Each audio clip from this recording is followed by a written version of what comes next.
Hello everyone. आज के इस वीडियो में एमएस ऑफिस का अगला पार्ट हम डिस्कस करने वाले हैं एमएस एक्सेल को। इससे पहले हम एमएस वर्ड को कंप्लीट कर चुके हैं। आज के इस सेशन में एमएस एक्सेल को हम डिटेल में डिस्कस करेंगे। बहुत सारे क्वेश्चन इस टॉपिक से एग्जाम के अंदर हमको देखने को मिलते हैं, तो अच्छे से फोकस होकर इस लेक्चर को कंप्लीट करिएगा। चलिए शुरू करते हैं। सबसे पहले हम बात करते हैं एमएस एक्सेल क्या होता है। स्प्रेडशीट प्रोग्राम जिसे कहा जाता है, ये क्या होती है।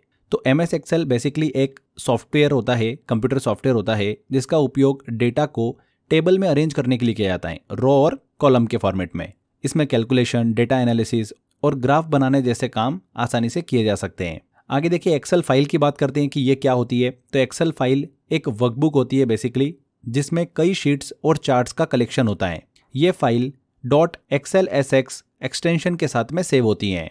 इसे कंप्यूटर में स्टोर करने के बाद में यूज़ किया जा सकता है। देखिए, इसमें हमने शीट्स और चार्ट्स की बात करी यहाँ पर, तो इसको थोड़ा सा हम समझ लेते हैं, पहले क्लियर कर लेते हैं। शीट मतलब ये एक सिंपल वर्कशीट होती है जिसमें डेटा और ग्राफ दोनों हो सकते हैं। जैसा कि आप डायग्राम में देख सकते हैं, चार्ट को वर्कशीट के अंदर ही बनाया गया है। ऐसे चार्ट को एम्बेडेड चार्ट कहते हैं। इसका मतलब है कि चार्ट सीधे उसी शीट पर मौजूद होता है जिसमें डेटा लिखा गया है।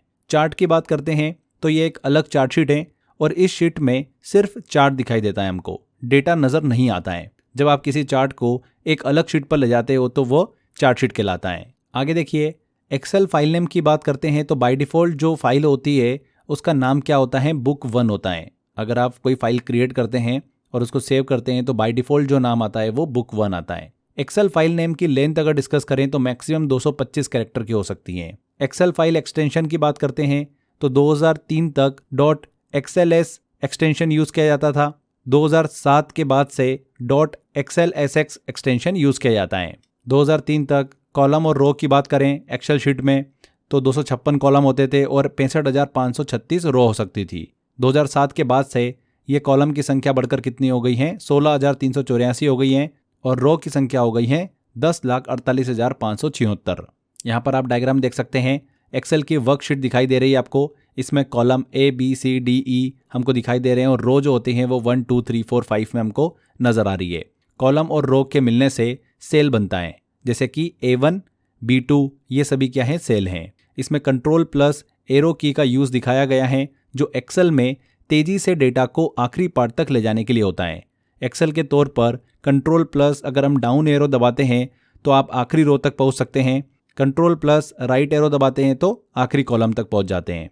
ये शॉर्टकट जो है, जब बड़ा डेटा होता है उसको संभालना होता है या फिर जल्दी नेविगेशन करना होता है तो उस समय ये हेल्प करता है। थोड़ा सा और इसको सिंपल तरीके से समझते हैं। कॉलम और रो तो आपको क्लियर हो गया होगा, नहीं हुआ हो तो कॉलम का मतलब ऊपर से नीचे की दिशा में जाने वाली लाइन, ठीक है। इसमें हम अक्षरों को ABC से पहचानते हैं। इसके विड्थ की बात करें तो मिनिमम जो इसकी विड्थ हो सकती है वो 0 हो सकती है, मतलब कॉलम पूरी तरीके से छुपा होगा। इस सिचुएशन में बाय डिफ़ॉल्ट कितनी होती हैं, 8.43 होती है। ये एक्सेल में पहले से सेट हुई विड्थ होती हैं। रो की बात करें, रो का मतलब है बाएं से दाएं की दिशा में जाने वाली लाइन, मतलब लेफ्ट टू राइट। इसमें हम 1 2 3 4 इन नंबर से हम इसको पहचान सकते हैं। इसकी हाइट की बात करें तो मिनिमम जो हाइट होती है वो 0 हो सकती है, मतलब रो पूरी तरीके से छुप जाएगी ऐसी सिचुएशन में। बाय डिफ़ॉल्ट 15 पॉइंट्स होते हैं। ये एक्सेल में पहले से सेट की गई ऊंचाई होती है, हाइट होती है इसकी रो की। मैक्सिमम कितने कर सकते हो पॉइंट, 409 पॉइंट्स आप कर सकते हैं। इतना बड़ा आप एक रो क्रिएट कर सकते हैं, मतलब इसकी हाइट इतनी कर सकते हैं। आगे देखिए, सेल एड्रेस की बात करते हैं तो एक्सेल में सेल एड्रेस का मतलब होता है किसी सेल की लोकेशन। जैसे कि D3 हम लेते हैं तो D यहाँ पर क्या हो गया, कॉलम हो गया, कॉलम हेडिंग, और यहाँ पर 3 जो है वो क्या है, रो नंबर है। सेल एड्रेस क्यों ज़रूरी होता है, जब आपको किसी खास डेटा को ढूंढना या फिर समझना होता है तो सेल एड्रेस मदद करता है हमको वो डेटा को ढूंढने में। जैसे कि D3 पर क्लिक करेंगे तो आप उस सेल तक पहुंच जाएंगे, ठीक है। आगे हम अलाइनमेंट की बात करते हैं तो एक्सेल में डेटा जैसे कि कोई अक्षर होता है, संख्या होती है, इनका एक तय किया हुआ अलाइनमेंट होता है। जैसे कि अल्फ़ाबेट की बात करें, जैसे कि ABC लिखें तो वो हमेशा लेफ्ट अलाइनमेंट में हमको दिखाई देते हैं। नंबर्स की बात करें जैसे कि 1 2 3 5 6 तो वो हमेशा राइट अलाइनमेंट में हमको दिखाई देते हैं। अल्फ़ा न्यूमेरिक की बात करें, अक्षर प्लस संख्या दोनों अगर लिखते हैं तो जैसे कि A1 B2 अगर हम इनको लिखें तो ये भी हमको लेफ्ट अलाइनमेंट में दिखाई देते हैं। आगे हम सेल में कैरेक्टर्स की मैक्सिमम अगर लिमिट की बात करें तो एक सेल में आप कुल 32,767 कैरेक्टर्स डाल सकते हैं, 32,767 कैरेक्टर्स। इसका मतलब होता है कि एक्सेल का हर एक सेल काफ़ी बड़ा होता है, जिसमें आप बहुत सारा डेटा स्टोर कर सकते हैं। इसके बाद वर्कबुक में शीट संख्या की बात करें तो वर्कबुक एक्सेल की फाइल को कहते हैं। एक वर्कबुक में कई शीट्स हो सकती है। डिफ़ॉल्ट शीट्स की बात करें तो 2010 तक 3 शीट्स होती थी और एक्सेल 2013 और उसके बाद से 1 शीट होती हैं। शीट्स की संख्या जो कंप्यूटर होता है उसकी अवेलेबल मेमोरी पर डिपेंड करती हैं। अगर आपके कंप्यूटर की मेमोरी ज़्यादा है तो आप ज़्यादा शीट्स जोड़ सकते हैं उसमें। आगे देखिए, एक्सेल में माउस पॉइंटर का अलग अलग प्रकार से उपयोग होता है और हर प्रकार का एक अलग अलग काम होता है इसका। चलिए इसको समझते हैं हम। थिक प्लस पॉइंटर की बात करते हैं माउस पॉइंटर की, तो इसे नॉर्मल पॉइंटर कहते हैं। इसका उपयोग किसी सेल को सिलेक्ट करने के लिए किया जाता है। जैसे कि जब आप किसी सेल पर क्लिक करते हैं तो यह पॉइंटर उसे हाईलाइट करता है। थिन प्लस पॉइंटर की बात करें तो इसे ऑटोफिल पॉइंटर कहते हैं। इसका उपयोग ऑटोफिल करने के लिए किया जाता है। नंबर के केस में ये ऑटो इंक्रीमेंट करता है। जैसे कि अगर आपने एक सेल में 1 और अगले सेल में 2 लिखा है तो अगर ड्रैग करते हैं हम इसको सिलेक्ट करके तो अगली सेल में 3, 4, 5, 6 हमको ये दिखाई देगा। तो इस तरीके से ये ऑटोफिल करता जाता है। लेकिन अल्फ़ाबेट के केस में ये ऑटो इंक्रीमेंट नहीं करता है। अगर हम AB भरेंगे और फिर ड्रैग करेंगे सिलेक्ट करके तो सेल में AB ही रहेगा। ऑटो इंक्रीमेंट हमको अल्फ़ाबेट के केस में नहीं देखने को मिलता है। नंबर के केस में ऑटो इंक्रीमेंट देखने को मिलता है। क्लियर? इसके बाद में एरो प्लस पॉइंटर की बात करते हैं तो इसे मूव पॉइंटर कहते हैं। इसका उपयोग डेटा मूव करने के लिए होता है, डेटा को एक जगह से दूसरी जगह ले जाने के लिए। ये कट और पेस्ट की तरह काम करता है बेसिकली। अगर आप एक सेल को ड्रैग करके दूसरी जगह पर ले जाते हैं तो डेटा उसी सेल से हटकर नई जगह पर चला जाता है। तो ये हमने कुछ बेसिक डिटेल कवर करी है। आगे देखिए, MS एक्सेल जो कि एक स्प्रेडशीट प्रोग्राम है जिसका उपयोग डेटा को ऑर्गेनाइज और कैलकुलेशन करने के लिए किया जाता है। तो उसके बहुत ही इंपॉर्टेंट फंक्शन को हम डिस्कस करने वाले हैं यहाँ पर, मेन्यू बार को। तो मेन्यू बार की बात करें फ्रेंड्स, एक्सेल के मेन्यू बार में अलग अलग टैब्स हमको दिखाई देती है जिसका उपयोग अलग अलग कामों के लिए किया जाता है। तो हर एक टैब को हमको यहाँ पर समझना ज़रूरी है। हर एक टैब के अंदर जो भी ऑप्शंस हमको दिए गए हैं, सब ऑप्शंस, उनको भी हम इसमें डिटेल में डिस्कस करेंगे। इस मेनू बार में कौन कौन सी टैब्स हैं पहले हम वो देख लेते हैं, उसके बाद एक एक टैब को हम डिटेल में डिस्कस करते हैं। देखिए, फाइल टैब होती है सबसे पहले। फाइल से जुड़े काम इसमें हमको देखने को मिलते हैं, जैसे कि नई फाइल क्रिएट करना, फाइल को सेव करना, फाइल को ओपन करना, ये सभी काम हमको इस टैब में देखने को मिलते हैं। होम टैब की बात करते हैं तो यह बेसिक टूल के लिए होता है, जैसे कि cut, copy, paste, formatting, text का फॉन्ट बदलना, टेक्स्ट का साइज बदलना, सेल का रंग बदलना, इसके लिए ये टैब यूज़ होती है। इंसर्ट टैब की बात करते हैं तो इस टैब का उपयोग चार्ट्स, ग्राफ्स और ऑब्जेक्ट इंसर्ट करने के लिए किया जाता है, जैसे कि पाई चार्ट बनाना, टेबल इंसर्ट करना, तो इसके लिए टैब यूज़ आती है। पेज लेआउट टैब की बात करते हैं तो पेज का डिज़ाइन और प्रिंट सेटिंग सेट करने के लिए इसका उपयोग किया जाता है, जैसे कि मार्जिन सेट करना, ओरिएंटेशन बदलना, पोर्ट्रेट या फिर लैंडस्केप। तो इस तरीके से काम हमको इस टैब में देखने को मिलता है। फॉर्मूलाज टैब की बात करते हैं तो एक्सेल में फॉर्मूलाज और फंक्शंस का उपयोग करने के लिए इस टैब का यूज़ किया जाता है, जैसे कि सम, एवरेज, इफ फंक्शन, ये सभी हमको इस टैब में देखने को मिलते हैं। डेटा टैब की बात करते हैं तो डेटा को इंपोर्ट या फिर एक्सपोर्ट करने या शॉर्ट या फिर फिल्टर करने के लिए इसका उपयोग किया जाता है। कॉलम को असेंडिंग या फिर डिसेंडिंग ऑर्डर में सॉर्ट करना, डेटा को फिल्टर करना, ये सभी इस टैब की हेल्प से किया जाता है। रिव्यू टैब की बात करते हैं तो स्पेल चेक और कमेंट ऐड करने के लिए इसका उपयोग होता है। स्पेलिंग मिस्टेक को ठीक करना, किसी सेल पर नोट या फिर कमेंट जोड़ना। व्यू टैब की बात करें तो वर्कबुक के लेआउट और जूम को एडजस्ट करने के लिए इसका उपयोग किया जाता है। पेज को जूम इन या फिर जूम आउट करना, ग्रिड लाइन्स दिखाना या फिर उसको छुपाना। एंड आखिरी में टैब होती है एक और, हेल्प टैब। एक्सेल से जुड़े किसी भी सवाल या फिर समस्या का हल ढूंढने के लिए इस टैब का उपयोग किया जाता है। तो ये हमने एक जनरल ओवरव्यू डिस्कस किया इसका। चलिए एक एक करके अब हर एक टैब को हम डिटेल में डिस्कस करते हैं। सबसे पहले हम बात करते हैं फाइल टैब की। फाइल टैब का उपयोग एक्सेल में फाइल से जुड़े कामों के लिए किया जाता है। इसमें अलग अलग ऑप्शंस हमको देखने को मिलते हैं। पहला ऑप्शन होता है इन्फो, फाइल की जानकारी इससे हमको प्राप्त होती है। फाइल साइज, ऑथर का नाम, वर्कशीट की डिटेल्स, ये सभी हमको इन्फॉर्मेशन वाले ऑप्शन से मिल जाती हैं। दूसरा ऑप्शन होता है इसमें न्यू वाला, कोई नई वर्कबुक बनाने के लिए इसका उपयोग किया जाता है। इसके लिए शॉर्टकट की भी होती है Ctrl+N। अगला ऑप्शन होता है ओपन, पहले से बनी हुई फाइल को ओपन करने के लिए इसका यूज़ किया जाता है। इसके लिए शॉर्टकट होता है Ctrl+O या फिर Ctrl+F12। अगला ऑप्शन होता है सेव, फाइल को सेव करने के लिए इसका उपयोग किया जाता है। पहली बार सेव करते टाइम नाम और लोकेशन यहाँ पर देना होती है। इसके लिए शॉर्टकट भी होता है Ctrl+S और Shift+F12। नेक्स्ट ऑप्शन आता है सेव एज, फाइल को नए नाम या फिर कोई लोकेशन के साथ में सेव करने के लिए इसका यूज़ किया जाता है। इसके लिए शॉर्टकट होती है F12। देखिए, सेव और सेव एज में क्या अंतर होता है। सेव जब करते हैं हम Ctrl+S से तो पहली बार फाइल को सेव करने पर नाम और लोकेशन मांगता है। सेव एज में जिसका शॉर्टकट होता है F12। फाइल को अलग नाम या फिर न्यू लोकेशन पर सेव करने के लिए इसका यूज़ किया जाता है। तो ये अंतर होता है इसमें नेक्स्ट ऑप्शन होता है शेयर वाला। एक्सेल फाइल को वन ड्राइव या फिर क्लाउड स्टोरेज एप्लीकेशन पर शेयर करने के लिए इसका यूज़ किया जाता है। नेक्स्ट ऑप्शन आता है एक्सपोर्ट। एक्सेल फाइल को PDF फाइल में बदलने के लिए इसका यूज़ किया जाता है। नेक्स्ट ऑप्शन आता है हमारे पास में पब्लिश। पावर BI एप्लीकेशन के लिए इसका उपयोग किया जाता है। यह एक इंटरेक्टिव डेटा विजुअलाइजेशन सॉफ्टवेयर होता है। इसका उपयोग बिजनेस डेटा को ग्राफ और चार्ट के रूप में दिखाने के लिए किया जाता है। एंड आखिरी ऑप्शन आता है क्लोज वाला। एक्सेल फाइल को बंद करने के लिए इसका यूज़ किया जाता है। इसके लिए शॉर्टकट की होती है Ctrl+W। ये इंपॉर्टेंट है। तो ये हमने फाइल टैब को डिस्कस किया। नेक्स्ट टैब आती है हमारी होम टैब। इसके भी ऑप्शंस डिस्कस करते हैं हम। होम टैब की बात कर रहे हैं तो होम टैब का उपयोग एक्सेल में बेसिक टूल्स और फॉर्मेटिंग के लिए किया जाता है। इसमें अलग अलग ऑप्शंस हमको देखने को मिलते हैं, जैसे कि सबसे पहला ऑप्शन आता है अंडू और रीडू का। किसी भी काम या फिर एक्टिविटी को वापस या फिर से रिपीट करने के लिए इसका उपयोग किया जाता है। इसके लिए शॉर्टकट होता है अंडू के लिए होता है Ctrl+Z एंड रीडू के लिए होता है Ctrl+Y। नेक्स्ट ऑप्शन आता है इसमें क्लिपबोर्ड। ये बेसिकली कॉपी और पेस्ट के लिए उपयोग किया जाता है। कॉपी करने के लिए शॉर्टकट होता है Ctrl+C या फिर Ctrl+Insert। कट अगर करना है तो Ctrl+X इसका शॉर्टकट होता है। पेस्ट करने के लिए शॉर्टकट की यूज़ की जाती है Ctrl+V या फिर Shift+Insert। स्पेशल पेस्ट की बात करें तो अलग फॉर्मेट में पेस्ट करने के लिए इसका उपयोग होता है। इसके लिए शॉर्टकट की यूज़ होती है Ctrl+Alt+V। नेक्स्ट हम फॉर्मेटिंग ऑप्शन की बात करते हैं तो यहाँ पर हमको अलग अलग फॉर्मेट देखने को मिलते हैं, जैसे कि bold, italic, underline, strike through. Bold जो होता है ये कोई भी फ़ॉन्ट को अलग से बोल्ड करके हाईलाइट करने के लिए यूज़ किया जाता है। शॉर्टकट की इसके लिए यूज़ होती है Ctrl+B या फिर Ctrl+2। इटैलिक फॉर्मेटिंग के लिए शॉर्टकट की यूज़ होती है Ctrl+I या फिर Ctrl+3। अंडरलाइन करने के लिए फ़ॉन्ट के नीचे शॉर्टकट की यूज़ होती है Ctrl+U या फिर Ctrl+4। स्ट्राइक थ्रू की बात करें तो टेक्स्ट के ऊपर एक लाइन लगाने के लिए इसका यूज़ किया जाता है। इसके लिए शॉर्टकट होता है Ctrl+5। नेक्स्ट ऑप्शन आता है इसके अंदर font dialog box. MS Word और MS एक्सेल दोनों में हमको ये देखने को मिलता है। MS वर्ड में बात करें तो इसके लिए शॉर्टकट की यूज़ होती है Ctrl+D फ़ॉन्ट फॉर्मेटिंग टूल के लिए। MS एक्सेल की बात करें तो इसके लिए शॉर्टकट की यूज़ होती है Ctrl+1 format cell dialogue box खोलने के लिए। नेक्स्ट ऑप्शन आता है हमारा फॉर्मेट पेंटर। एक जगह की फॉर्मेटिंग जैसे कि बोल्ड, कलर, साइज को कॉपी करके दूसरी जगह अप्लाई करने के लिए इसका यूज़ होता है। इसके लिए कोई भी शॉर्टकट की नहीं होती है। होम टैब में ही हमको तीसरा सेक्शन देखने को मिलता है फ़ॉन्ट वाला।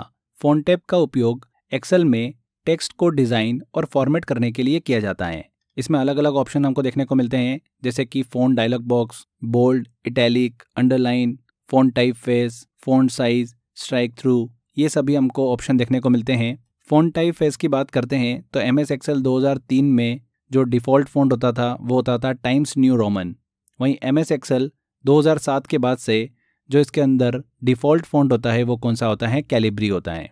फ़ॉन्ट साइज़ की बात करें तो मिनिमम 1 हो सकती है, मैक्सिमम कितनी हो सकती है? 409 हो सकती हैं। डिफ़ॉल्ट साइज़ की बात करें तो MS एक्सेल 2003 में 12 पॉइंट डिफ़ॉल्ट साइज़ थी। वहीं MS एक्सेल 2007 के बाद से 11 पॉइंट्स डिफ़ॉल्ट साइज़ होती है। नेक्स्ट हम अलाइनमेंट की बात करते हैं तो अलाइनमेंट का मतलब होता है कि सेल के अंदर टेक्स्ट की पोजीशन। ये दिखाता है कि टेक्स्ट सेल के अंदर कहाँ पर दिखाई देगा। अलाइनमेंट में हमको अलग अलग टाइप देखने को मिलते हैं, जैसे कि top, middle, bottom, left, centre. तो टेक्स्ट सेल के ऊपर दिखाई देगा टॉप में, मिडिल में टेक्स्ट सेल के बीच में दिखाई देता है, बॉटम में टेक्स्ट सेल के नीचे दिखाई देता है, लेफ्ट में टेक्स्ट जो होता है वो सेल के बाईं तरफ दिखाई देता है, सेंटर में टेक्स्ट जो होगा वो सेल के बीच में सेंटर में दिखाई देगा, एंड राइट में टेक्स्ट सेल के दाईं तरफ राइट में दिखाई देता है। अलाइनमेंट में कुल 9 प्रकार की पोजीशन होती है। LT लेफ्ट टॉप, टेक्स्ट जो होता है इसमें ऊपर और बाईं तरफ होता है। CT सेंटर टॉप, टेक्स्ट जो होगा वो ऊपर और बीच में होगा। RT राइट टॉप मतलब टेक्स्ट ऊपर और दाईं तरफ होगा। LM लेफ्ट मिडिल, टेक्स्ट बीच और बाईं तरफ होगा। CM सेंटर मिडिल मतलब टेक्स्ट बिल्कुल बीचों बीच होगा। RM राइट मिडिल, टेक्स्ट बीच और दाईं तरफ होगा। LB लेफ्ट बॉटम, टेक्स्ट नीचे और बाईं तरफ होगा। CB सेंटर बॉटम, टेक्स्ट नीचे और बीच में होगा। RB राइट बॉटम, टेक्स्ट नीचे और दाईं तरफ होगा। तो ये अलाइनमेंट में हमको कुल 9 प्रकार की पोजीशन देखने को मिलती है। इसके बाद में सेल ओरिएंटेशन की बात करते हैं तो क्लॉकवाइज टेक्स्ट को घड़ी की दिशा में घुमाने के लिए होता है।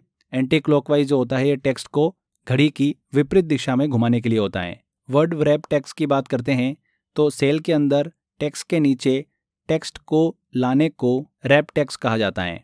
जैसे कि अगर टेक्स्ट लंबा हो जाता है तो वो दूसरी लाइन में आ जाता है। मर्ज एंड सेंटर की बात करें तो सेल को मर्ज करके टेक्स्ट को सेंटर में रखने के लिए इसका उपयोग होता है। एग्जाम्पल के लिए A1, B1, C1 इनको जोड़कर एक सेल बनाना और टेक्स्ट को सेंटर में रखना, इसके लिए मर्ज एंड सेंटर का यूज़ किया जाता है। नंबर फॉर्मेटिंग की बात करते हैं तो एक्सेल में नंबर्स को अलग अलग तरीके से फॉर्मेट किया जा सकता है, जैसे कि general, number, currency, accounting, percentage, short date, long date, fraction, scientific format. तो अलग अलग फॉर्मेट में एक्सेल में नंबर को अलग अलग तरीके से फॉर्मेट किया जा सकता है। इसके बाद हम स्टाइल की बात करते हैं तो कंडीशनल फॉर्मेटिंग, इसमें ऑप्शन आता है एक, ये किसी स्पेसिफिक रूल के बेसिस पर सेल को हाईलाइट करता है। जैसे कि एग्जाम्पल 10,000 से अधिक वैल्यू अगर हमको इसमें शो करना है तो जो भी वैल्यू 10,000 से अधिक होगी वो हाईलाइट होगी। अगले ऑप्शन की बात करते हैं जो कि है फॉर्मेट एज ए टेबल। तो डेटा को एक स्टाइल टेबल में बदलने के लिए इसका उपयोग किया जाता है। इसके लिए अलग अलग प्री डिफाइंड स्टाइल अवेलेबल होते हैं जिसको यूज़ किया जा सकता है। सेल स्टाइल्स की बात करते हैं तो सेल्स को अलग अलग स्टाइल में दिखाने के लिए इसका यूज़ किया जाता है, जैसे कि हेडिंग, टाइटल, डिफ़ॉल्ट टेक्स्ट, अलग अलग हमको स्टाइल देखने को मिलते हैं सेल के। नेक्स्ट हम सेल की बात करते हैं तो सेल्स में पहला ऑप्शन आता है इंसर्ट का। इंसर्ट सेल मतलब न्यू सेल जोड़ने के लिए इसका यूज़ होता है। इसके लिए शॉर्टकट की होती है Ctrl+Shift+=। इंसर्ट शीट वाले ऑप्शन का न्यू वर्कशीट को जोड़ने के लिए इसका यूज़ किया जाता है। इसके लिए शॉर्टकट की होती है Shift+F11। इसके बाद में डिलीट वाला ऑप्शन हमको देखने को मिलता है।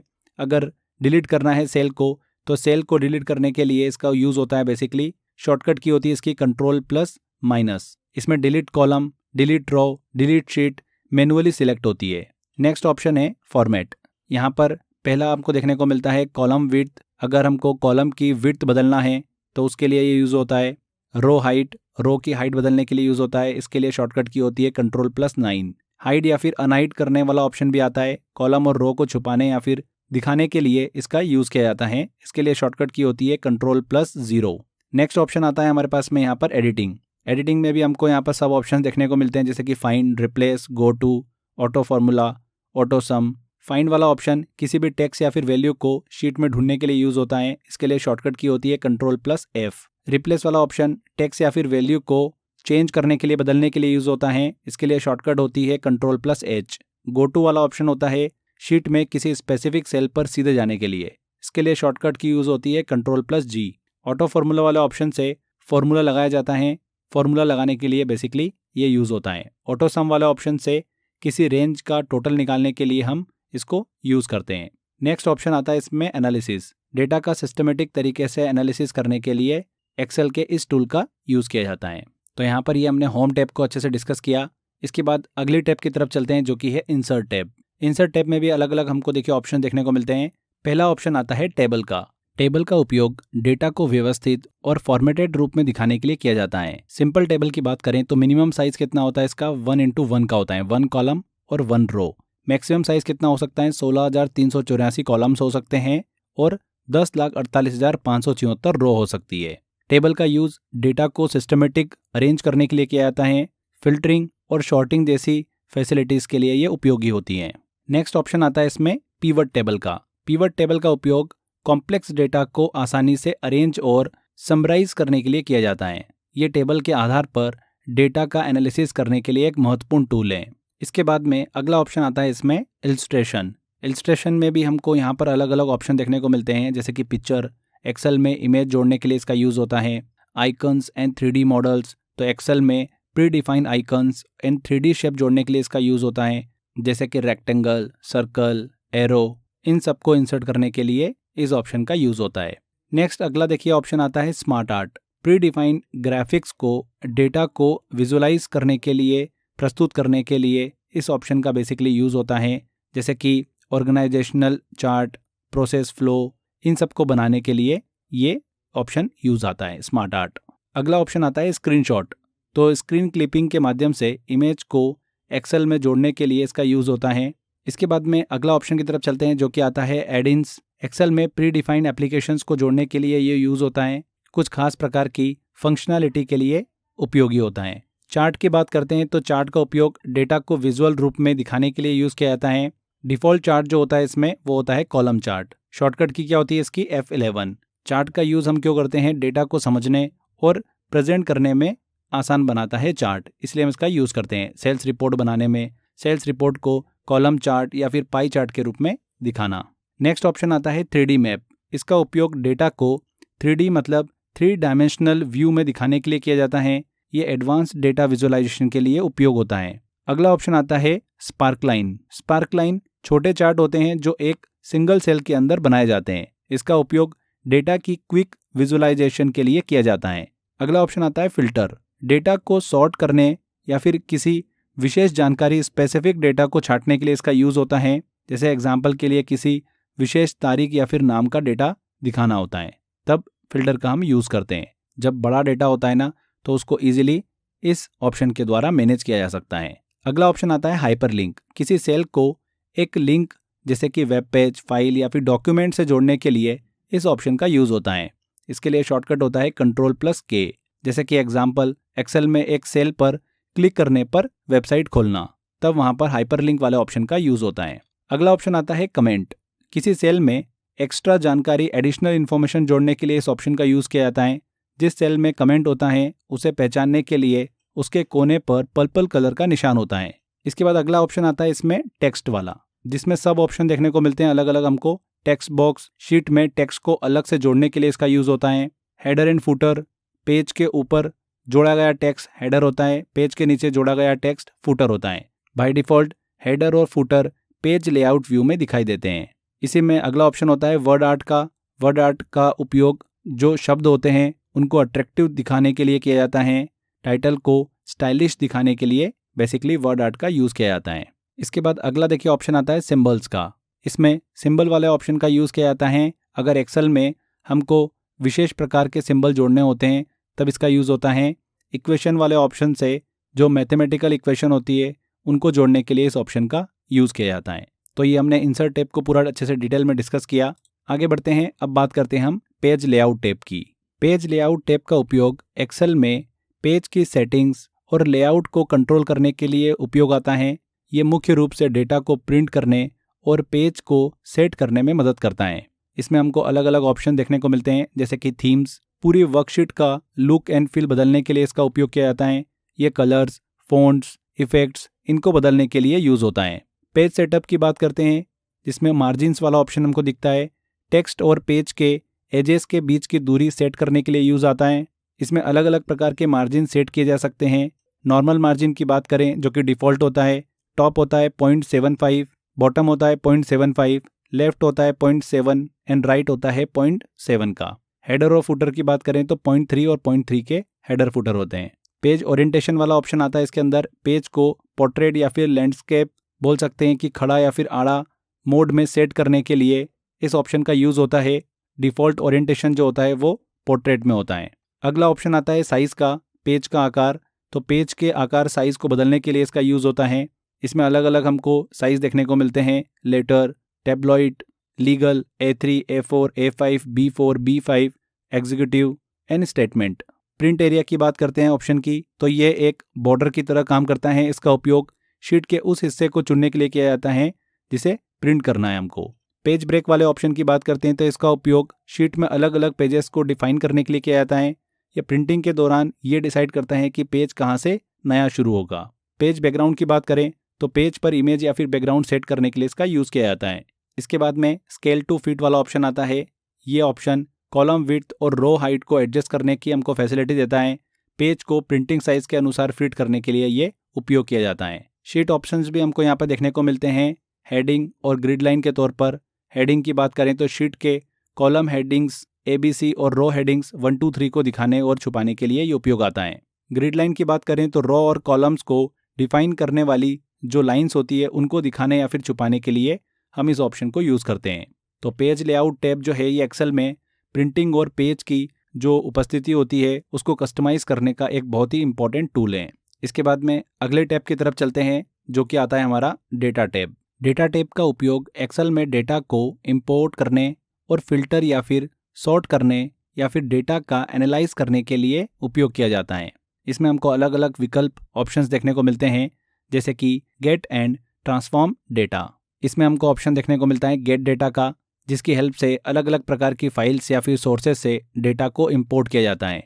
फ्रॉम फाइल वाले ऑप्शन की बात करेंगे तो वर्कबुक, टेक्स्ट, PDF, XML और जेसन जैसी फाइल को यहाँ पर इंपोर्ट किया जा सकता है। फ्रॉम डेटाबेस की बात करेंगे तो SQL सर्वर, माइक्रोसॉफ्ट एक्सेस और अन्य डेटाबेस का डेटा यहाँ पर इंपोर्ट किया जाता है। फ्रॉम एज्योर की बात करेंगे तो एज्योर एक क्लाउड कंप्यूटिंग एप्लीकेशन है जो डेटा को मैनेज और स्टोर करने में मदद करती है। नेक्स्ट ऑप्शन आता है इसमें क्वेरी और कनेक्शन। क्वेरी की बात करेंगे, कमांड की बात करेंगे तो स्क्रैच प्रोग्रामिंग लैंग्वेज के माध्यम से डेटा को रिट्रीव और मॉडिफाई करने के लिए ये ऑप्शन दिया हुआ होता है। बड़ी मात्रा में जब डेटा को जल्दी मैनेज करना होता है तो ये ऑप्शन हमको हेल्प करता है। डेटा टाइप वाले ऑप्शन की बात करते हैं तो डेटा का प्रकार निर्धारित करने के लिए इस ऑप्शन का यूज़ किया जाता है। टेक्स्ट, नंबर, डेट, ये फैसिलिटी क्वेरी बनाते समय हमको उपयोग होती हैं। सॉर्ट या फिर फिल्टर वाले ऑप्शन की बात करें तो डेटा को अरेंज करने या फिर किसी विशेष जानकारी स्पेसिफिक डेटा को छांटने के लिए इसका ऑप्शन का यूज़ होता है। सॉर्ट मतलब सॉर्ट करना, डेटा को असेंडिंग या फिर डिसेंडिंग क्रम में व्यवस्थित करने के लिए इसका यूज़ होता है। फिल्टर वाले ऑप्शन का केवल जो हमको आवश्यक डेटा होता है उसको दिखाने के लिए यूज़ होता है। सबसे ज़्यादा यूज़ होता है एक्सेल के अंदर ये वाला ऑप्शन। फोरकास्ट की बात करते हैं तो व्हाट इफ एनालिसिस वाले ऑप्शन से किसी टारगेट वैल्यू को प्राप्त करने के लिए इसका यूज़ होता है। फोरकास्ट के भी टूल्स होते हैं, scenario manager, goal seek and data table. इसके बाद में हम बात करते हैं, अगली टैब आती है हमारी review tab. Review tab Excel में डेटा की समीक्षा मतलब रिव्यू करने और उसे प्रोटेक्ट करने के लिए या फिर कमेंट जोड़ने के लिए उपयोग किया जाता है। इसमें भी हमको अलग अलग ऑप्शंस देखने को मिलते हैं।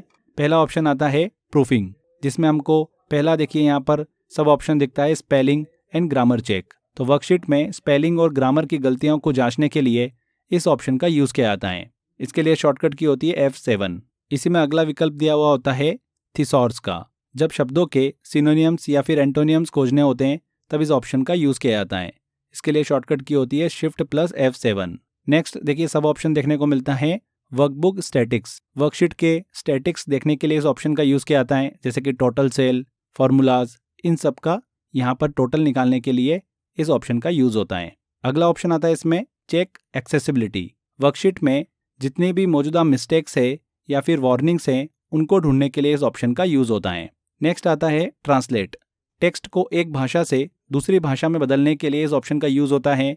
एक्सेल में अलग अलग भाषाएं ऐड या फिर स्विच की जा सकती हैं। न्यू कमेंट वाले ऑप्शन से किसी भी सेल के साथ में कमेंट जोड़ने के लिए इसका यूज़ होता है। कमेंट जो होता है सेल के ऊपर दिखता है और इसे पहचानने के लिए पर्पल कलर का निशान होता है। इसका उपयोग छोटी जानकारी या फिर सुझाव जोड़ने के लिए किया जाता है। नेक्स्ट आता है नोट्स। नोट्स किसी भी सेल में लंबी जानकारी, लंबी इन्फॉर्मेशन जोड़ने के लिए उपयोग होता है। इसे रेड कलर के संकेत से डिनोट किया जाता है। अगला ऑप्शन आता है प्रोटेक्ट। वर्कबुक या फिर वर्कशीट को पासवर्ड प्रोटेक्शन के माध्यम से सुरक्षित किया जा सकता है। यह डेटा को अनऑथराइज्ड चेंजेस से बचाता है। तो ये हमने रिव्यू टैब वाले ऑप्शन को डिस्कस किया। इसका उपयोग डेटा की जांच करना, प्रूफिंग करना, रिव्यू करना, समीक्षा करना और प्रोटेक्शन के लिए किया जाता है। नेक्स्ट टैब आती है हमारी व्यू टैब। व्यू टैब का उपयोग एक्सेल फाइल को देखने और उसका लेआउट सेट करने के लिए उपयोग आता है। इसमें भी हमको अलग अलग विकल्प देखने को मिलते हैं। पहला आता है ऑप्शन वर्कबुक व्यू। एक्सेल की फाइल को अलग अलग प्रकार से देखने के लिए इस ऑप्शन का यूज़ होता है। नॉर्मल व्यू वाले ऑप्शन की बात करें तो ये डिफ़ॉल्ट व्यू हैं, डेटा को सामान्य रूप से देखने के लिए उपयोग आता है। पेज लेआउट व्यू की बात करें तो एक्सेल शीट को पेज के रूप में दिखाने के लिए इसका यूज़ आता है। प्रिंट के दौरान देखने में ये मदद करता है। पेज ब्रेक व्यू की बात करते हैं तो केवल हाईलाइटेड डेटा को देखने या फिर प्रिंट करने के लिए उपयोग आता है। ये बताता है कि डेटा को पेज ब्रेक के अनुसार कहाँ से प्रिंट किया जाएगा। शो वाले ऑप्शन की बात करें तो शीट में अलग अलग कंपोनेंट्स को दिखाने और छुपाने के लिए इस ऑप्शन का यूज़ आता है। रूलर की बात करें तो पेज लेआउट सेट करते समय रूल दिखाने के लिए ऑप्शन यूज़ आता है। हेडिंग्स की बात करते हैं तो रो और कॉलम के हेडिंग्स जैसे कि ABC 1 2 3 4 इनको दिखाने के लिए यूज़ आता है। ग्रिड लाइन की बात करें, सेल के बीच की जो लाइंस होती है उनको दिखाने के लिए यूज़ आता है। यह शीट को साफ सुथरा दिखाने में मदद करता है। फार्मूला बार की बात करते हैं तो करंट सेल के फार्मूला या फिर कंटेंट को देखने या फिर एडिट करने के लिए ये ऑप्शन यूज़ आता है। जूम वाले ऑप्शन को देखते हैं तो शीट को बड़ा या फिर छोटा करके देखने के लिए बेसिकली ये ऑप्शन यूज़ आता है। जूम इन मतलब शीट को बड़ा करके देखने के लिए इसका यूज़ होता है। मिनिमम इसमें 10% तक सेट किया जा सकता है। जूम आउट की बात करें, शीट को छोटा करके देखने के लिए इसका यूज़ होता है। मैक्सिमम हम 400% तक इसको सेट कर सकते हैं।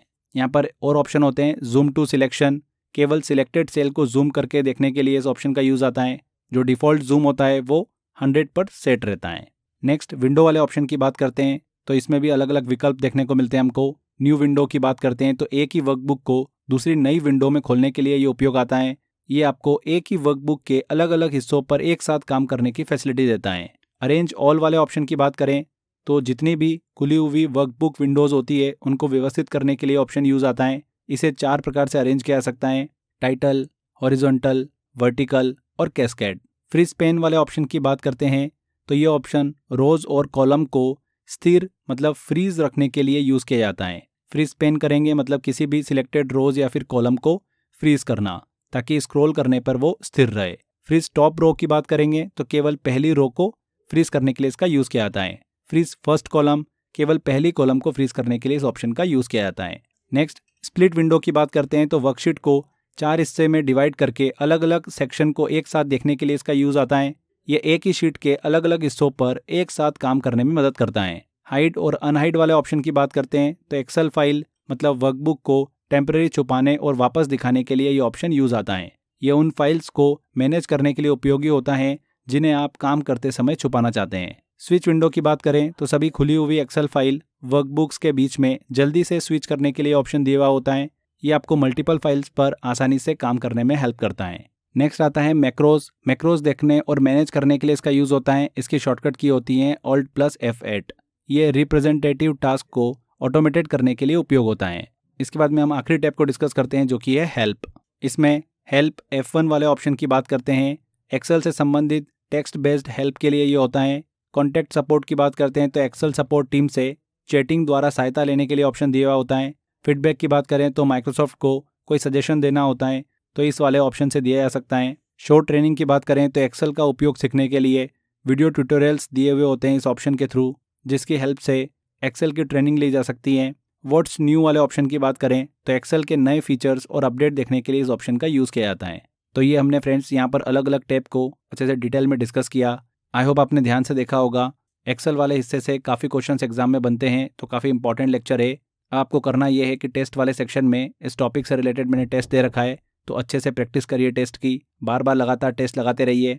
जितने क्वेश्चंस आप अच्छे से लगाएंगे, बार बार प्रैक्टिस करेंगे, उतने अच्छे से टॉपिक आपका कंप्लीट होगा। तो यहाँ पर यह टॉपिक कंप्लीट होता है। अच्छे से मेहनत करते रहिए। Thank you friends.